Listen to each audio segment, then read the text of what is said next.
Sir போய் சொல்கிறாரு. இப்போது இந்த காலத்தில் பார்த்தீங்கன்னா எல்லாம் காசை வாங்கிட்டு ஏமாற்ற தான் பார்ப்பாங்க. சரி, நான் எதுக்கும் என் பேரண்ட்டு கேட்டு பார்த்தேன். அவங்க இல்லை வேணாம், இதில் போவாத, வேறு எதுனா ட்ரை பண்ணிப்பாருன்னாங்க. இல்லை, எனக்கு இருக்கிற ஒரே ஆப்ஷன் இது மட்டும்தான், நான் முடித்த டிகிரி எஜுகேஷனுக்கு இது ஒரே வழி மட்டும் தான் இருக்குன்னு. சரி, நீ போய் பாரு, ஆனால் நாங்கள் வர மாட்டோம் நாங்கள். சரி, நான் போய் கேட்டேன் சாரை ஃபஸ்ட்டு வந்து மீட் பண்ணேன். அது எப்படி சார் நீங்கள் 12th முடிச்சதுக்கப்புறமும் எனி டிகிரி வாங்கினதுக்கப்புறம் எப்படி நீங்கள் பைலட் ஆக்குவீங்கன்னு, இதுதான் ஃபஸ்ட்டு கொஸ்டினாக இருந்தது. அதுவும் ஷார்ட் பீரியட்லேயே. நான் கேட்ட எல்லா காலேஜ்லேயும் அகாடமிலையும் ஃபர்ஸ்ட் ஆஃப் ஆல் என்ன கேட்டாங்கன்னா சயின்ஸ் ஆர் மேக்ஸ் தான் கேட்டாங்க.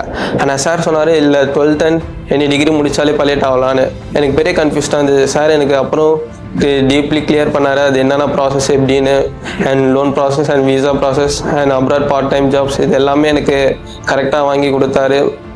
And mainly admin group is most supported for me in my life.